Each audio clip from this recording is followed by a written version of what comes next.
my name is LS Kirkpatrick, and I am an inspirational, powerful purpose speaker and coach for authors and entrepreneurs. And I am so excited to share with Pearl today. Hey everybody, this is Pearl Chiarenza, and you are coming in for another Conversations with Pearl. Whether you're watching us on YouTube or listening to us from your phone, I'm so excited to have you here today. I'm also excited to bring our special guest on, and that is LS Kirkpatrick. She's a multi-award-winning, international best-selling author, international speaker, guiding life coach, TV host of the Value in You show. She's a mentor, editor, publisher, editor-in-chief of the Wisdom on the Front Porch magazine, which is a fun magazine, you guys, and founder of the Orphans and Widows Not-for-Profit Foundation. And so I'm so excited to bring with you today LS Kirkpatrick. LS, welcome to the show. Thank you. And I have to correct one thing because changes have happened. Oh. So I no longer do the Value in You podcast, although I still bring value. I do the Wisdom on the Front Porch podcast for entrepreneur culture and lifestyle. And it goes with the magazine. And it goes right along with the magazine. That's so awesome. I'm loving your background. So for those that are driving and not seeing, her background is so much fun. It's got all kinds of amazing books. And I love the picture above your head. It looks like, is that you and siblings in that picture, or is that your children? It's my siblings. It's my oldest sister, my older brother, and my sister just older than me. I wasn't even a twinkle in my father's eye at that point. Oh my gosh, that's so cute. I love those old black and white pictures. I think they're always so much fun and fun to have and watch and go back. I love looking back at old pictures. It's just so much fun. So thank you for sharing who they are with you today. So here's how we like to start off the show. First of all, when we're younger, we always think about, what do I want to be when I grow up, right? I'm like, I want to be a teacher, astronaut, president of the United States, whatever that is for you, right? So tell us, LS, how thinking about to that little girl and thinking about what she wanted to be when she grew up to what you are today. What was that for you growing up, and how does it correlate to what you're doing today? It has nothing to do with what I'm doing today. I wanted to be a doctor. I wanted to be a doctor for children. And, there's a thing called mindset. And John Maxwell talks about having a cap, because some people can only see this far and they can't go beyond. And you might be up here and you can see further up. And my parents, I love my parents. We had a wonderful bringing up, but they could only see so far. And so for me to say I wanted to be a doctor they just had no idea how that could have happened. But anything can happen when you've got determination. But then that's not completely true. I do things in the medical field. I ended up being an EMT. I ended up being a nurse working for orthopedic surgeons. Yeah, I'm in the fire department now, still aiding with medical. So I kind of did go into that way, but not for what I love doing that. But I love more doing the books. I love doing the podcasts, talking with people, making sure that they get their dreams out there and that they succeed in what they think is success to them, because it's different for everybody. I love that you said that. Like at first you're like, well, it's not correlating. Then you're like, wait a minute, I still do some of this, the fire department things and the nursing. Like you still had some of that intertwined in there, right? And it's so interesting because it varies. When I ask this question, it varies. Some people are like totally opposite. Some people are like going, well, kind of it intertwines a little bit. Like for me, when growing up, I wanted to be a teacher, but I didn't have the resources. Back then they didn't talk about going for grants at school and things like that. So I went to the school of hard knocks. I started working when I was 12 years old. My mom and dad were like, well, if you want to go shop at the mall with your friends, you've got to get a job. So I started babysitting, and I babysat so much. And then when I started working at the grocery store, Little Winn-Dixie, I was like, I'll work as many hours as I can. And I remember my boss who I had at the time, I actually started at the store my mom worked at. So when I went to work, my mom would be like, I'm not your mom when you walk through those doors at work. I am Kathy, and you don't call me anything else. I'm like, okay, no problem. So I learned how to separate the two, which was interesting because Nice. now in my relationships, I can also separate my work and my playtime. And so, and that's why sometimes my clients are also friends, but we'll be out together. I'm like, nope, we're not on clock right now. So don't ask me those That's questions right. right now, right? Because I Good want to for keep my you. friendship, right? But the really cool thing is I remember my boss at the time, we were having a hurricane in Florida. This is like I graduated in Oh, 82, so it's early 80s. And he called my mom. He's like, I need help at work. Can Pearl come in? I'm like, why is he calling you? She says, because you're driving back all the way to work. And if the hurricane comes, you're gonna have to go to his house. I'm like, oh, okay. I'm like, I'll go to work. I want the money. Like I wanted the money. So I never got to go to school for being a teacher, but here I am now. I'm coaching and I'm teaching, I'm speaking on stages and all those amazing things, which are things that you help people do as well, right? So tell us a you're little right. about that journey and tell us a little about you, how you went from how you got there. Like, did you start off doing books first yourself? Like, what led you to starting helping others? Yeah, I always wanted to be a writer, but when I was younger, I could write a chapter and I wouldn't have any more to write. Partly because I didn't have the life experiences to go with it, and the guidance on knowing how to write a book. But that all changed when I had grandkids and I would tell them stories. And then we moved and it's hard to tell stories, bedtime stories over the phone and stuff. You can do it, but it's harder. So I started writing them down and then I would put pictures with them. I love taking lots of pictures, a lot of photography. And so I would put them in the little books from Vistaprint, Shutterfly, and send them to them. And that was great. And I did one book for my daughters, two oldest girls now, and she loved the book. I had a friend of hers do the artwork. She's an amazing artist. And she kept telling me, Mom, you got to publish this book. You got to publish this book. And I'm like, oh, I don't know. So I wrote some other books in the meantime to see how they would go. And they didn't. If you think, I'll write a book, put it on Amazon, everybody's going to want it, right? But it doesn't work that way. And so I thought, I need to get help. I need to find somebody who knows what they're doing and learn how to do this and learn how to run a business because I want to make money at this. So it was kind of the process through that.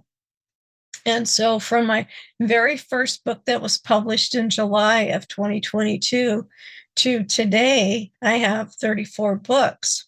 17 of them are mine. Two are my granddaughters, but we did it together. And most of them are bestsellers or number one bestsellers. Quite a journey. And when I do something, I just have to go all in. I can't just do it a little bit unless it doesn't interest me.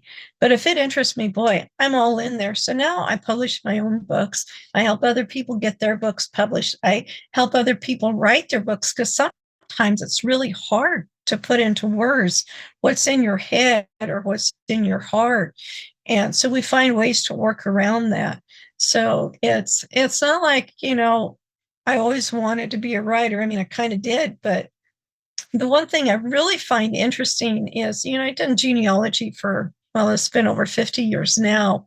And my, I believe it's seventh great grandfather was a publisher. Came over from the UK to the United States in 1968. And he was well off because he helped other people from Scotland come over. And and I thought, well, now isn't that interesting?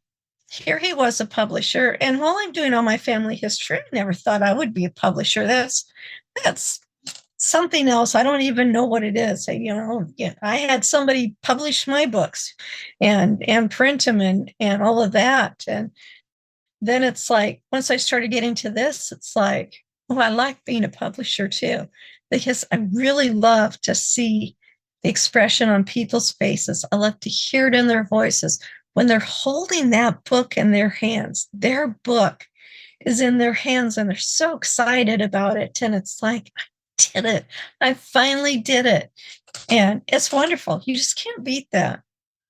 I love that. As you're saying that, I'm thinking about, oh my gosh, I can't wait for my book to come out that I'm working on. And I just, it's so true. Like, one of the things that I do, and I'll tell you about my book in just a second, but I'm also a life coach for a nonprofit. And one of the things I tell the ladies all Mhm. the time, and I say this in every audience, I'm like, everybody has a book in them. You all have a story, whether it's about yourself or something you Yeah. want to share. We all have a lesson that you can put in a book and share that with others.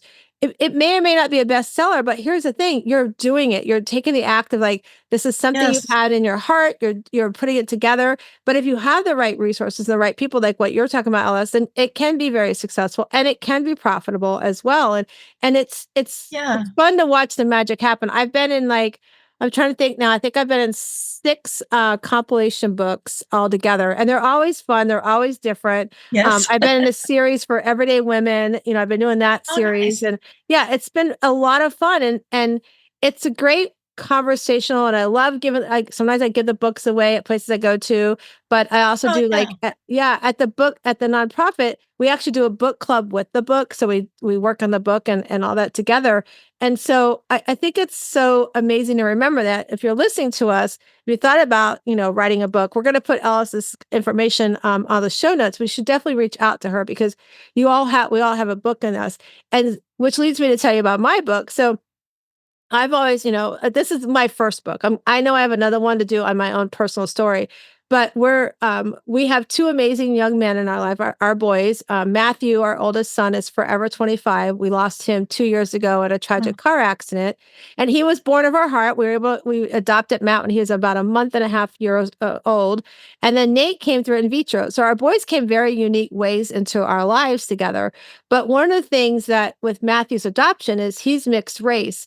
And so he saw me do these books. And at one point, he's like, Mom, we should do a book about raising a child of a different culture than what you are as the adoptive parents and or the oh, adoptees sharing their story. So I was like, well, tell me what that looks like for you. Right. And so he's like, I think it'd be really good to talk about the pluses, the minuses, the challenges that we overcome, the things that I went through, things that you and dad went through, like in raising me and being raised by a family of a different culture. And so I was like, wow. okay, so let's do that. Well, unfortunately, like I said, he passed. So Chuck and I, we really talked about it some more and we're like, let's do this. Let's do it in his honor. So right now we have 7 families, which is interesting because my goal was to have 25 families. So if you're listening to this and you have adopted a child of a different culture or you're an adoptee of a different culture than what your family is, I definitely reach out to me through the podcast. But I really wanted 25, but Matthew was all about numbers. So LS, he was born July 7th, 97. He passed July 25th, 22, right? So sevens and twos. And I'm like, right now, I'm sitting at 7 authors.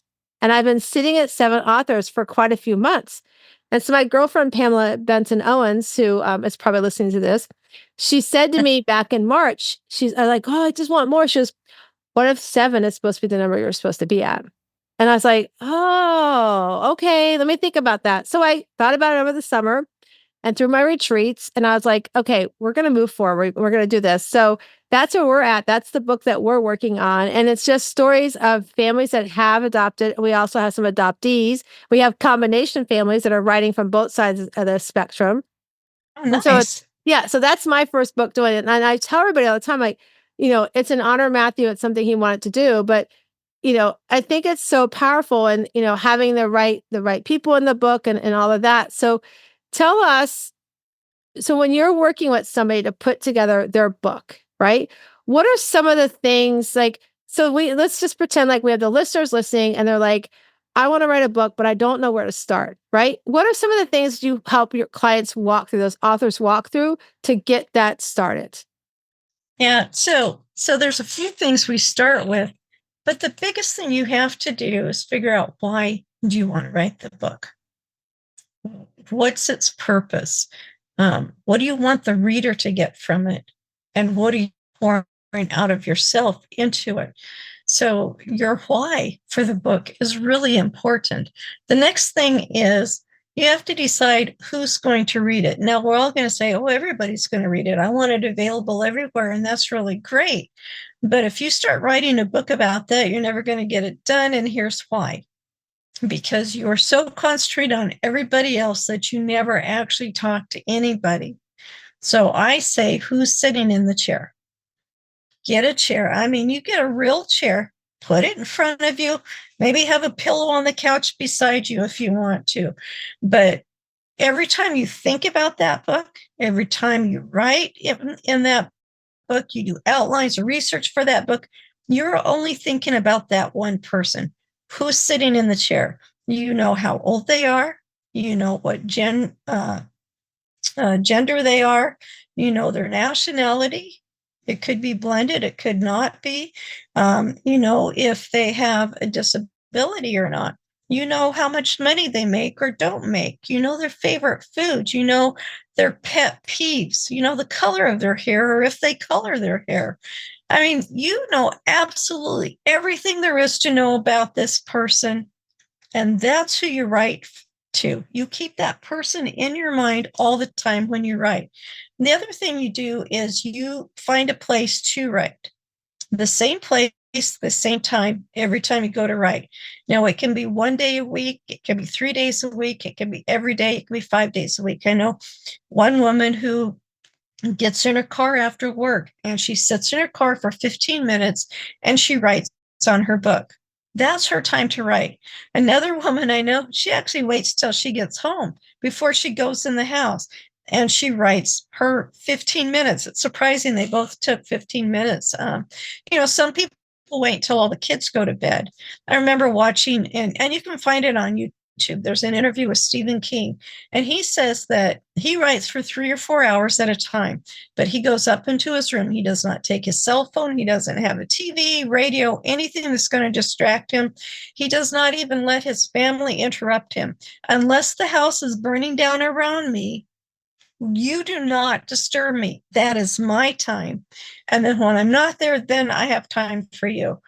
But that way, when it comes time for you to write, your brain already automatically shuts everything else off, goes to that person you're writing for, and you're ready to write, and things are going to flow. Your story is going to flow better. Your story is going to have the meaning and the purpose that you want it to. It's going to have clarity in it. It's just going to be so much more well received. And I haven't heard of anybody doing that that's hasn't had good results. I love how you set that up. I love how, you know, have a couch. Like I have two chairs in front of me, right? And I'm always thinking about who's sitting in that chair. Like I love how you talked about putting that together and how what's the conversation you're having with that person. And I as you Yeah, were saying, I'm like going, wow, what would I be talking with the person that's about to adopt a child of a different color? Like as you were saying that, I can there you envision that, go. right? Yeah. Yeah, And yeah, and I love what you said about like taking the time writing the same place, taking the space to create where you want to write at and to put all the noise away. I do that. I talk about that with my clients when we're starting self-care. I always tell the story. And so I went back to when I came home and I started going, I need to freaking put myself first for a change. So I told my husband and my kids, I'm going in my room. I'm either reading, I'm either sleeping, or I'm taking a bath. And unless the house is on fire, don't bother me. It's like, that's right. we forget about that. We have something to accomplish about saying, "Hey, I need to work on these things." All that stuff. So I love that you share that and put that in place and you painted the picture, and that's so important. Yeah, So if you are listening and you're thinking about it, you've got some tips right there on how to start off, right? Like that's such a great idea. It's such an amazing idea. So now I've started writing my book. I've got it all done. And now I'm ready for the next step. So what does that look like and what are those steps? well, before you get it done, when you're about halfway through, you can start getting an editor. And there's 6 different kinds of editors, and I'm not going to go into all of them. But you need to find an editor who's going to make sure that the story flows, that it makes sense. Maybe you have something here in chapter 7 that really should go in chapter 2. I think it's called developmental editor. And you want to make sure that it's an editor who works with your genre. If you had an editor that's always working with children's books, you do not want that editor for adult murder, crime, mystery books. It's just not going to work. They're not going to enjoy it. You're not going to get good results. So you need to find an editor that works with your genre and try out a couple of them. If you try one and you just don't get along, or you think, yeah, these are okay, but I really don't like what they're doing, then go find another one. There's no loss in that. Say up front, I'd like you to check out this chapter and see what you think. And if I like what you've done, then I'll work with you. But if I don't, then I am going to want to go get another one, because they'll do that. If someone is offended that you want to go find someone else to edit your book, you probably don't want to work with them anyways. I've never run into an editor that says, no, go ahead and find somebody else. In fact, when I've edited other people's stories that they've sent to me, I told one gentleman, I says, one, I think your sentences are too long, but the other is, I don't enjoy this kind of writing. So you really do need to go find somebody else. And he was pretty offended, but then I explained to him why. And I said, if you come up with something else that's a different genre, I'll be more than happy to read it. But I can't do justice to your book if I don't like what I'm reading. And not every book is for everybody. You have to remember that. When I in my children's book it's called, I can't think of the title of it. Write your own storybook. I think that's so funny. I haven't looked at it for a while, but anyways, in the back of the book, I say, what happens if somebody doesn't like your story? Because kids can be really sensitive that they've done this and they're so proud of it, and they give it to somebody and they go, what a stupid story, or I don't like this. So I tell them it's okay, because not every story is for every person. You need to be proud of the fact that you wrote this story, that it is your story. And some people will like it and some won't. That even happens with us adults. So, it's true. Not everybody's going to like your story, but that's okay, because there's going to be so many people that do. Out of 9 billion people, you're going to find someone who's not going to like it, but you're going to find so many people who do.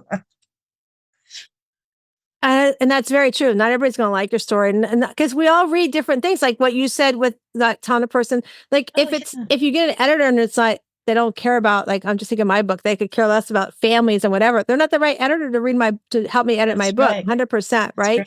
So when you are picking an editor, so that's one thing. The one thing, like, I know, I have an editor I'm going to be working with, and what he's going to do is, like, tell me where to place, like, so for people like myself that are doing chapters with other people, it's like, how do you pick, I was struggling with, how do I pick who should go where? And he's like, Pearl, I'm going to read it. I'm going to read all the chapters, and then I'm going to flow it where each story, how they intertwine with one another. They may not know each other, but he's like, I'm going to intertwine where it should be in the book, so the reader wants to keep reading. I'm like, you're the right editor for me then. Like, if he could see that vision, and I never thought about that. I'm like, chapter 1, 2, 3, like, whoever submits first, but he's like, no. We have to make sure it flows right, And so I think for me, that was, like, really, really important. And so I like what you said that too. Like, not everybody reads. Like, if I don't like, murder mysteries, I don't want to edit a murder mystery. Not that I'm an editor of it. I don't. Right. I get lost if the books are too long. I'm like you. If it's a sentence is too long, like, I'm out. I check out. Right. So that's so true. Okay. So now we've written it. We have our editor. So what happens next? What's the next step that happens? Yeah, you need to have several people read your book. So you usually have beta testers or beta readers. And what they do is, you don't have to give them the whole book. You can just give them a few chapters, and you can give a few different chapters to different people. But the purpose of that is for them to read it, because they're just going to read your book like anybody else will and give you input on it. Maybe they're going to find spelling errors or something that has a comma, but it should be a period. It just doesn't make sense. Things like that. They're going to catch those little things. The other thing you can do is read your story out loud, because as you're reading it, your brain is reading one thing, your mouth is saying something else. If there's something that doesn't coincide there, you're going to catch it right away. You're going to, wait, what? That didn't make sense. Let me read it again. Because it could be just the way you're reading it, or it could be that something's not right there, and so you fix it. The one thing you do not do is edit your story as you're reading it. You can give it to an editor, that's okay, but you don't edit it. Now, if you're going to another chapter and you don't remember what you wrote the last time, go ahead and read through it. You see little spelling errors or something, then that's okay. Sometimes, though, you're writing your story and you're trying to go on and you just can't get it to work right. Something's not right. Why can't I get the next chapter done? What I do in that case is I go back and I read the chapter I just wrote, or I might read 2 or 3 pages of what I just wrote. And what I usually find is there's something in there that's not making sense. Either I got the cart ahead of the horse, or I forgot to include a detail that was important for the story. And then in that case, definitely go change. That's not really editing, that's making sure that your story's making sense. But don't go in and start changing all the grammar and start saying, oh no, this goes here when you haven't even got it halfway done. Save that for the later. The most important thing is to get your story out and then do these things later. Now, why do you get an editor halfway through? Because it takes a while for the editor to read your book, to make the edits and get it back to you. So while they're doing the first part of your book, you're still working on the rest of it. And then you'll be done by the time you're ready, maybe to give them the last few chapters to go through. So that helps a lot too. The other thing is when you start writing your book, let everybody know you're writing. People like to know the process. They like to know what's going on. And it's like, oh, have you ever figured out what's going on with this and this? Things like that. And it gets them excited about it, which actually helps increase your sales. And they tell other people about it. It's like, oh, don't tell anybody, but my friend is writing this book about. And then they're going to go tell somebody else. It's all secret. Let me tell you about this. You know how that goes. I like when you talk about like the different spaces to get help, like I never thought about beta readers before. I love that idea, having some Oh, beta they're readers. wonderful. Yeah, that's really a great idea. I think that's important to know, like, and especially like because maybe you think you're on the right path and they're like, well, let me ask you about this. Have you ever thought about that? Right. Like, I Yeah. think that's really a great idea. All right. So let's talk about some of the books that you've done, like, and some of the people that you've helped with their books. Tell us, like, when you think about like, if I was to ask you your top 3 people, and I don't know, you may not want to answer this, but if you don't, it's okay. But the top 3 books that you've helped somebody, like that proud mama, right? Like you're that proud mama, these top 3 authors that I've helped. Who were they and where are they at today after writing those books? Oh, I have to say the very first person I helped was William. And I don't know if he has his book out or not anymore because he wanted to do some changes to it. But he was talking about what it's like to be the stepfather while the real father is still in the picture, and how you've moved into this family now and they have the way they do things and whatnot. Now you have to come in, but you still have to be an authority figure. So it was really good. And he was having a hard time getting it on, getting the formatting and everything done with it, and all of this, and learning about the editing. And so I'm really proud that I could help him get his book out, because he's so proud of it when it was done. One of the books I just finished is Nicole Shore's book. But you won't find it under her name because she put it under her mom's name because it's her mom's poems. And she did this for her mother. And it's called Do I Know You, which is the title of one of her poems. And in there, she has these amazing pictures that her children did. And she ended up getting pregnant with her third child. And so there's another one, but then she used the baby footprint to separate in between the poems. And that was a nice storyboard, a nice gift to give to her mom. So even though it's her mom's book, it really is her book too. I mean, and I can tell you stories about everyone I've helped. I mean, it's not like one is any more important to the other. Um, they're all just wonderful. It's just amazing. One of my books that I'm really proud of, we talked about um, doing a compilation, is I have the Giving book. This is volume 2. I'm in volume 4 now. And yeah, I have people that are sending in poetry. They're sending in artwork, anime work, recipes, memoirs, heartfelt stories, uh, stories that are translated from years ago to the book that's not even in production anymore. I mean, it hasn't been for many, many years. And when I did my first book, I kind of put them in there, and it's like, well, this kind of goes here and that kind of goes there. So I appreciate that your editor is doing that with yours, because now I need to do that with mine. And I, excuse me, I've got the window open. We had a skunk spray, so I'm trying to get the good air circulating. But it does, when you have your stories that connect with each other. It's amazing. These people don't know each other, but they're sending these stories to me that make sense that they're together. And one accentuates another or stands up for a different one. It's just amazing how it all works. I love that. Yeah, it's funny how in life things fall in place certain ways, and they fall in place for a reason, and they become these beautiful things like books. And and what a great thing to do for her mom to take her mom's poetry and put that into Well, a book. yeah. I think that's really cool. I think I saw I've been seeing, maybe it's on social media, I'm not sure where I saw it, but like taking giving something to their like the parents and ask them to like write something, like prompting the parents to the history of the family, and doing books like that. That's why I said everybody has a book, whether it's a book about your family, the history of your family, and whatever that might be. I think we have to remember we need to put those together and put them in writing for sure. So, Oh, yeah. so let's talk about wisdom on the front porch. Talk about what is that, and where did it come from? Where are you at with it, and where are you going? Oh, yeah. It actually came from just an idea.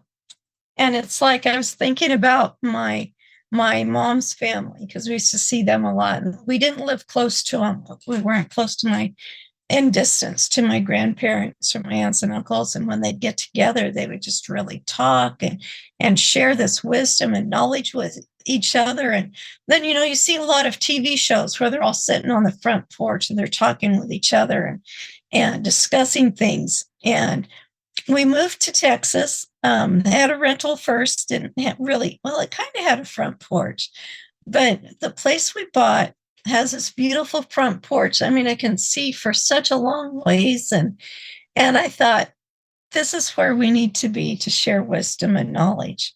And I was trying different words, and I just had a picture that I took of me, a few pictures, and came up with some different titles. And we finally settled on wisdom on the front porch. We tried to shorten it up, like front porch wisdom or just wisdom, things like that, but it didn't have the impact that wisdom on the front porch did. You always want to do a test, find out from people, what do you like? Do you like this? Do you like that? Because it's important to know what people find appealing, because it may be very different than what you think of. They may think of something totally different. So when you're picking out titles, it's good to do that. But the whole basis on it, it's entrepreneurial culture and lifestyle. And where do you gain your wisdom at? Is it, a podcast? Is it a real front porch? Is it in the grocery line? I was at the tire store the other day talking with a person in front of me in line, because they had quite a long line, and we got to know each other, found out he was an entrepreneur. And so we talked about a few things, and it's just wherever you happen to be that you're gaining that knowledge and that wisdom and sharing with each other. And then the whole thing about the entrepreneurial culture and lifestyle, entrepreneurs, they really need as much help as they can to know where to find the information. Why am I failing at this? Or am I failing? Am I just not looking at it right? How do I get the mindset, the finances? What about my spirituality? Where does that fit in with it? And the health, and what you eat. I mean, it's just all kinds of things that go on, because you're the boss. Everything rests on your shoulders. And so how do you harmonize it with your family? So these are the questions that we want to answer. I think that's so fun. I have a front porch swing on my front porch. I love sitting outside in the mornings, and it's kind of cool, especially now that I'm in Florida. It's not so humid in the morning now, so I can sit out Oh, there yeah. and journal and things like that. And neighbors walk by, and I can say hi and all that fun stuff. So what about the you have a podcast with it and a magazine, right? Yeah. Yeah. We have both the magazines, both e-print, and it's both digital and print. And then, yes, I do have a podcast with it. And even though a lot of the people on the podcast, of course, they're going to talk about their business, but they're also going to talk about their journey, because it's important to know what happened on their journey, so that as you're going through your journey, maybe you can use some of these ideas to help you along the way. I think that's so amazing. I love like and I think the thread today is like share your story, but I love when others share the story so we can learn from each other, because we so many times we're not on the same trajectory, but we have gone through similar things and how one survives versus the other one or how one goes through versus the other one. Like Right. I was interviewing with somebody yesterday and I was talking about how I divorced my parents and she took a step back. She's like, divorced your parents? Like, what's that mean? And I explained to her, what it meant for me. And she's like, wow, can I steal that from you? I'm like, you don't have to steal nothing from me. You can have it, because she's like, she too had to sever a relationship with a parent. And she's like, I just say I don't have a relationship, like it's a toxic. I'm like, no, I divorced. You did a divorce. We didn't have to put it in writing. We didn't have to, I don't have to pay alimony to Yeah. it, but I don't have to pay alimony to my emotions either of it. Right. So There you go. yeah, so it's really cool because she was able to hear from me something that could apply to her, which hence why you do what you do, hence why I do this podcast, hence why I do my coaching and do my retreats and all of that stuff that I love to do because I love to see people move forward in their life through challenges that they've had, overcome things like people pleasing and sabotaging thoughts and Right. judgment of self, and then also be held accountable. I love to help hold my clients accountable.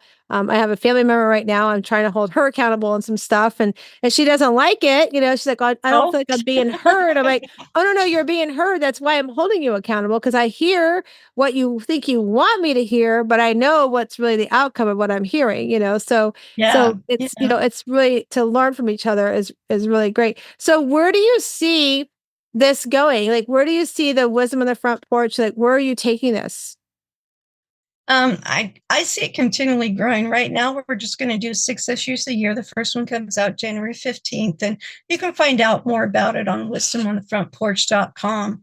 And if you have questions, it's info@wisdomonthefrontporch.com.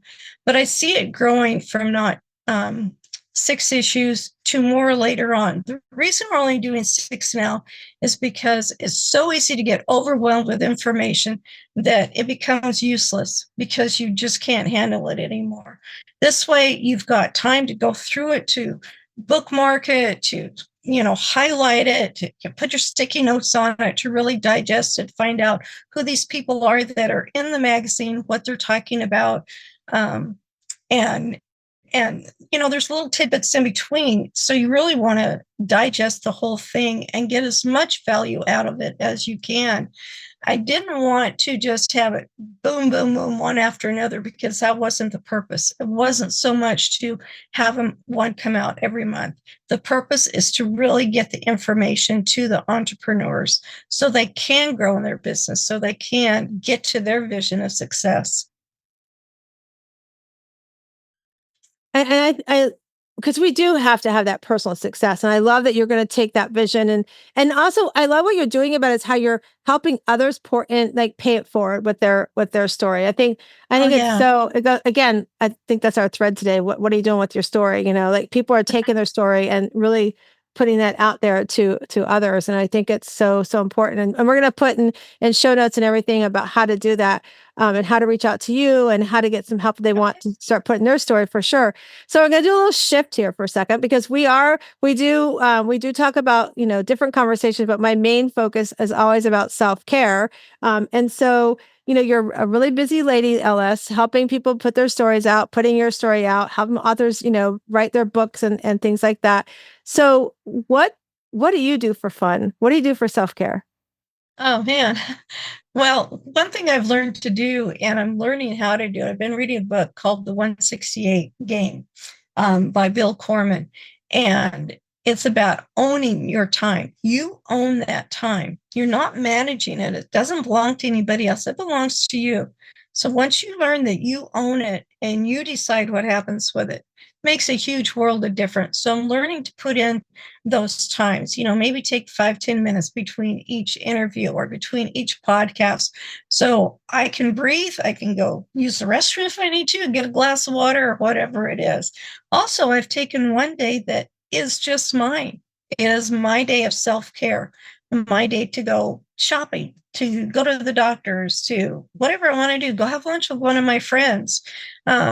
you have to take that time to feed into yourself. If you don't, you're going to burn out and you're going to get burnt out and you're not going to have the quality that you want. The really most important thing that I have is a morning and evening routine. And in that, I have my book that I set up for myself, and I felt, well, I like it. Maybe other people will like it. And it's called the 35-day journal. 35 days because, maybe a few days before you get the next journal to put in there. But, you can go buy a 50-cent journal and just use the same questions. But it's 35 days of self-guided care and growth. And so in here, you not only have your calendar to do the schedule for the day, it also gives you a place for goals for the year. A year, you should only have 1 or 2 goals for the year.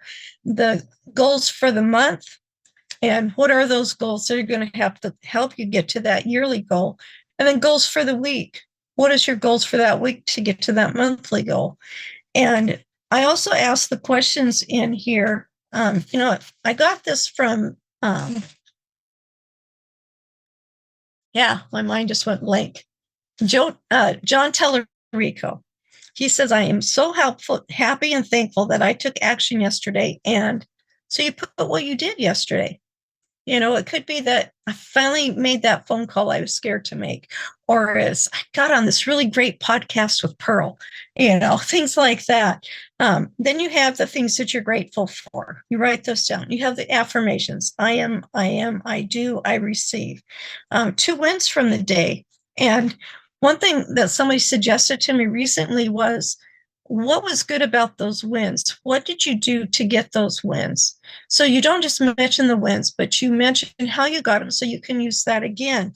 And then I have 2 challenges I had today. And what did I do to overcome them? And then I have tonight I'm grateful for. And then I ask something else. What was good about today? What did you learn? What can I improve for tomorrow? And then you can journal it. And then I had another suggestion was somebody said every night before he goes to bed, he writes down 1 question he wants answered in the morning. Because we journal to get rid of everything that's gone on in our head during the day. It gives us a safe place to put it so we can pick it up tomorrow if we need to, or say, those really aren't as important as I thought they were, but it's still there if you need them. But what's the 1 question you have tonight you want answered in the morning? Because sometimes we do have those questions like, how do I get past this? Or how can I reach this person? Or things like that. And so you ask yourself, you leave it there, you go to sleep. When you wake up in the morning, it's like, what? The answer to that question. And it's really a great way to get going. And then I talk about the 1%. If you take 14 minutes a day, you can improve yourself.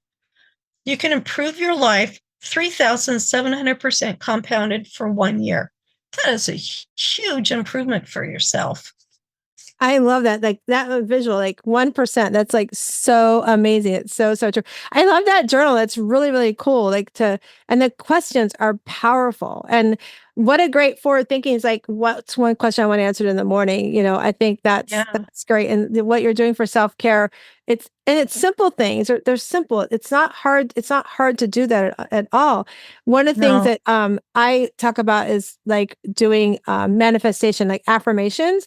Right. I remember my friend Kari, her and I talked about this, and I don't know who she learned it from, but now I apply it. And when I work with my clients, I talk about it. It's like, we talk about, give yourself positive affirmations, right? And things that you want. So I used to be like, oh, I got to go up and say, I have all the money in my bank account I want, but I don't and I'm supposed to believe that, but I don't have it in my bank account. Right. So now it's like going, okay, how can I change that? And I start, Kari and I, with shout out to Kari, she shared this with me, and now I do it with my clients. I do it myself. I say something like taking the money in the bank account. What actions am I taking today that's going to bring abundance to my bank account? So therefore, Nice. I'm telling my brain, just like you said with the question, like what question I want to answer in the morning, right? You're telling your brain to start looking for those things. What are the actions that I can take to lead me down to start working towards that goal that I want? I think that's just really, really cool. Yeah. So I want to do something fun with you. Will you play along with me? Sure. Okay. She's like, sure. I don't know what.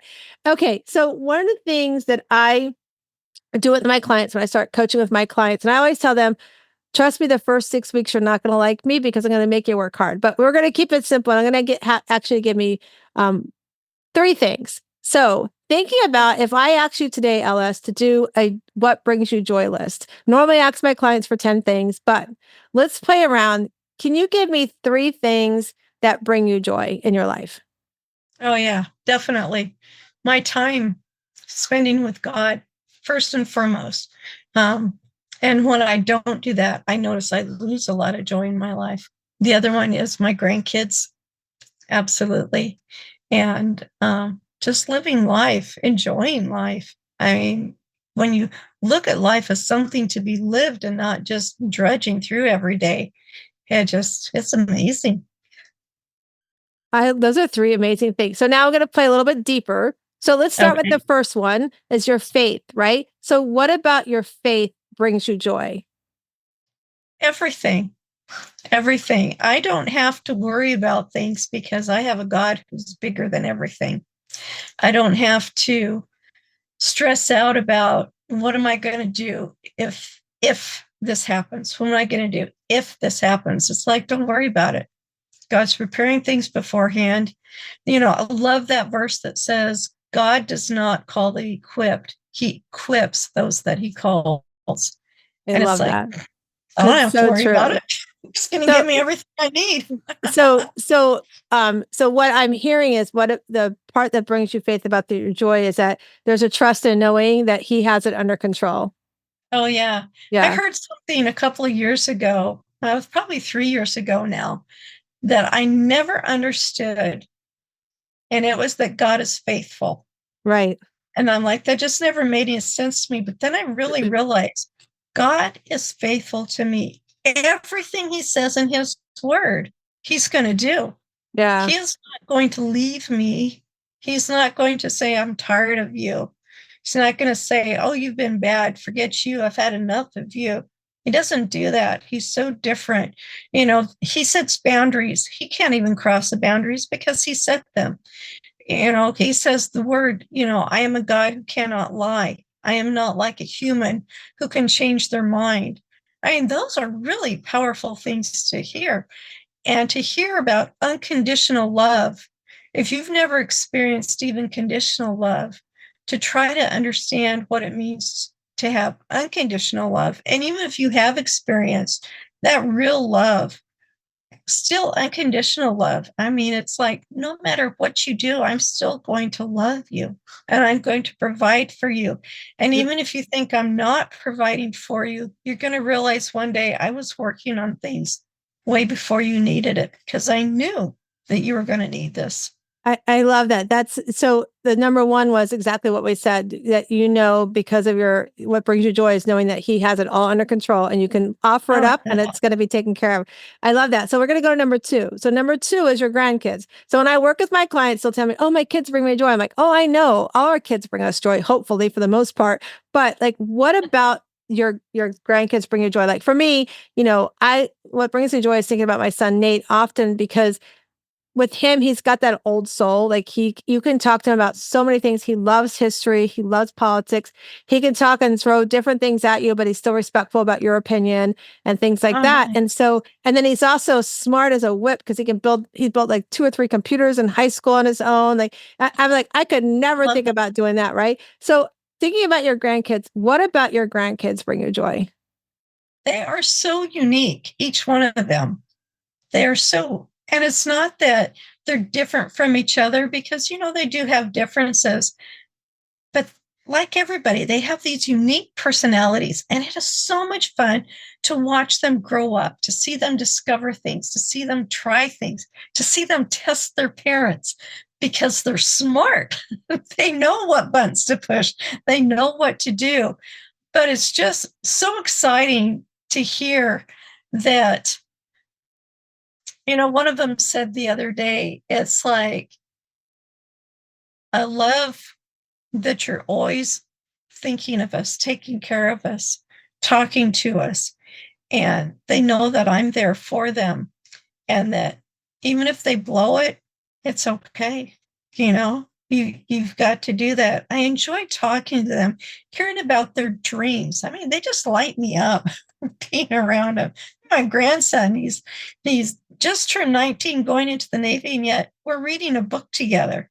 I mean, that is just so cool. That's cool. That I think what for me, what I get from that is what brings you joy is they still like to hang out with you and they Oh still like to yeah, learn they from love you. me. And that, yeah, and that that you get like spending that quality time with them. And that's really cool. 19 years going into the Navy and still reading a book with grandma. I think that's cool. What do they call you? Mima. Some say Mima? grandma. Some say Yeah. Mima. I love that. Okay, so number 3, remind me what was number 3? um, um, I think nature. I think that was it. To be Yeah. So just being what alive. about being yes, yeah, feeling that yeah, it's so true. Okay, so we're gonna jump ahead to the not to do list. So I know Okay. this is gonna be hard for you, but one of the things we talk about is on when I work with my clients is we talk about the joy list. We talk about, really digging deep in why does it bring you joy? Like for example, what you did with us and sharing about why you're doing what you're doing and the grandkids and and your faith Yeah. and all that. So now the next list that we work on when I'm coaching my clients is the not to do list. Like, what things in your life do you have to stop doing so that you can be present in your joy list? I have to stop eating so much ice cream. I, I've I've finally gotten to the point that I go bladder surgery and you have to wait before you can eat good foods. And it's like I've just really have been enjoying eating ice cream because it doesn't bother me anymore if I get the right kinds. Um, but but yeah, I have to stop not taking care of myself. I have to make sure I do that self-care because if I don't take care of myself, I'm not going to be around for my grandkids or anybody else. I'm not going to be of any use to anybody if I'm not healthy and well. I love that. That's so true. Yeah. Like, it's funny you said ice cream. I remember when I went on my health journey, I love Rocky Road ice cream, LS. And I'm telling you, I didn't have to see it come in the house. It's like my brain could smell, oh, somebody's brought Rocky Road ice. I didn't even have to see it walk in the door. Yeah. I'm like, oh, there's Yep. Rocky Road ice cream in the freezer. So I love that when you said that, I was like, oh, totally understand that one.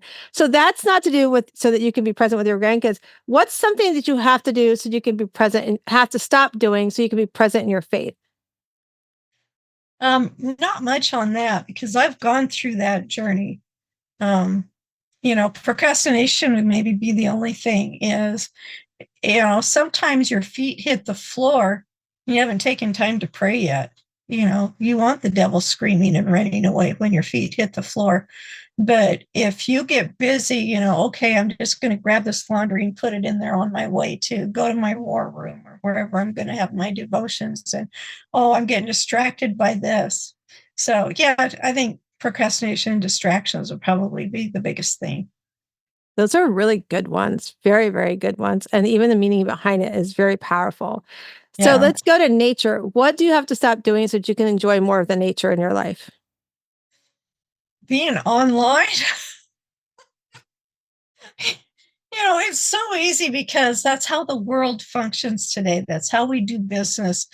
And taking the time to walk away from it, even away from your phone, you need to do that. You need to do that so you can refresh yourself, restore yourself, and connect. I mean, there's a lot of people that do not connect online and a lot of really wonderful people. So, go have lunch with your friends, go have dinner, go to a park, a museum, go to places where you don't have to be online because those places are open.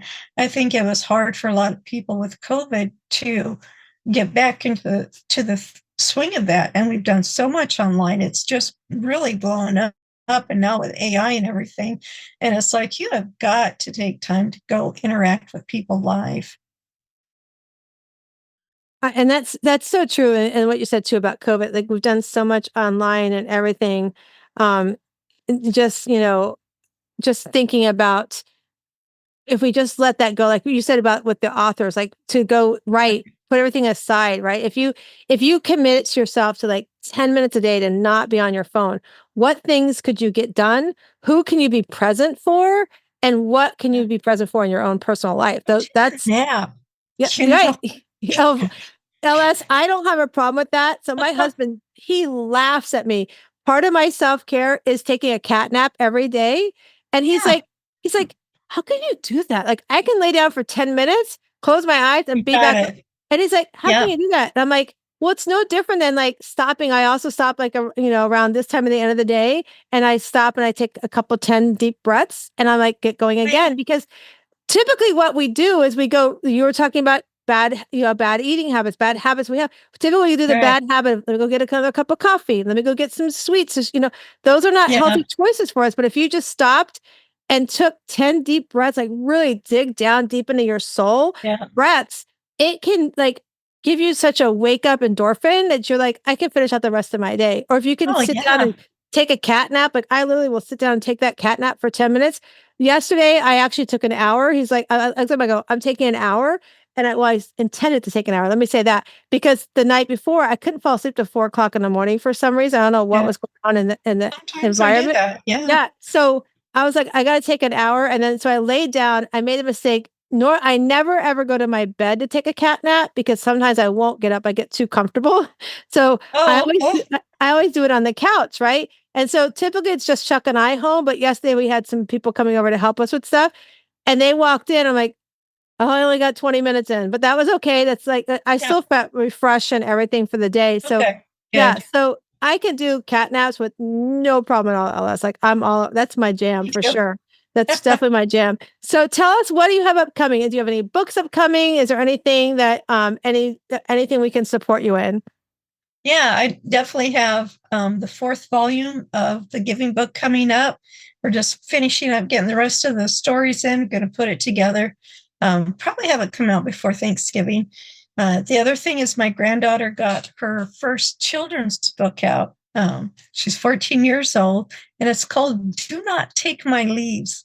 And it's about a tree that loves its lovely, colorful leaves, and it's going to keep them all winter. And and the other trees are telling it you can't do that, and a wind comes along and it takes the trees, and the trees just adamant, I'm naked now without my leaves and I'm gonna freeze to death. And they're like, oh, go to sleep, you'll be fine. And they're like, oh yeah, I'll show you. And then when he wakes up in the spring, he's got all these beautiful leaves and gorgeous and bigger and better than what he had before. So it's kind of like talking about you're growing up, and it's okay to let things go, and it's okay if change happens. Change doesn't mean it's a bad thing. So I'm really proud of her for doing that. It's something a title and a thought she came up with in January. And when she came in and stayed with us in July, August time, I said, let's get that children's book done. And so she did. She had a great story. I ran across the tablet she used, a real paper tablet with pen for her graphic novel she did, The Crazy Summer with My Friends. And it just brought back such happy memories. She did that one. It's not really for kids, it's more for preteens and teens. And but this children's book and the illustrations are just so much fun. I love that title, of that book. That sounds so much. Please don't take my leaves. And the way you're describing it, it's like so much fun. I'm looking at our time. I'm like, oh my gosh, we've been like time has flown by. That's the So best thing I fast. love about this. That's why I call it Conversations with Pearl. By the way, we're going to be making an announcement about our podcast here shortly, so don't be surprised. But we're going to be making some fun changes to it. But so what we're going to do now, okay, everybody already told LS that we're going to do this. So we have our Better Questions, Better Life card. So if you're first time listening to us, we always close out our show with these cards. So I love these cards. You can meditate with them. You can journal with them. You can pull one and take a picture and let it just be your screenshot for the day, whatever that is. But there's my friend Carol Gill and her friend Diane Allen put these together. They're called Better Questions, Better Life. And you can go to that website, betterquestionsbetterlife.com. I get nothing for these cards. I just think they're amazing. And so, with that said, I'm going to shuffle the cards, and LS, you're going to tell me when to stop, and we're going to read the card you pull. So here we go. Tell me when to stop. Stop. All right. So, ooh, here's a good one. How can you be kinder to yourself? Self-care. Yeah. That's the biggest thing there. Yeah. Yeah. I think that Yeah. applies to many of us. Like we don't take Yeah. time for self-care.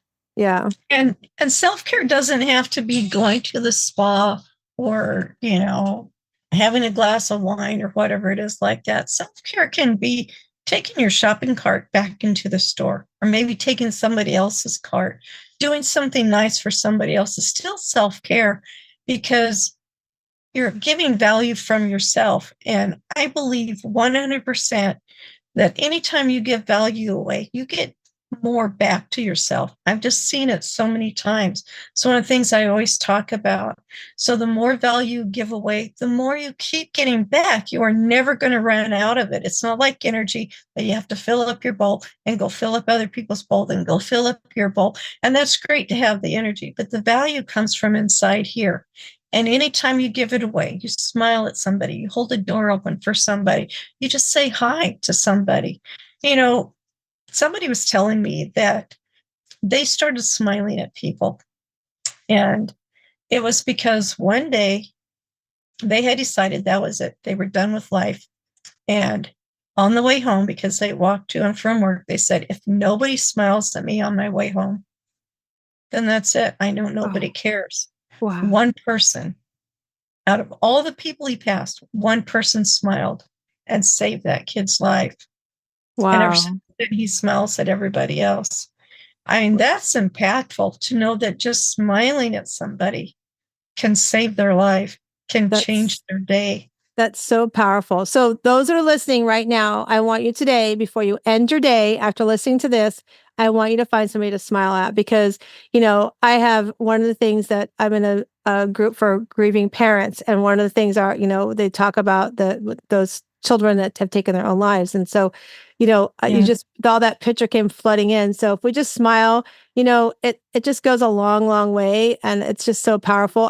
It's oftentimes like somebody's at the corner, asking for money or something like that. I always smile.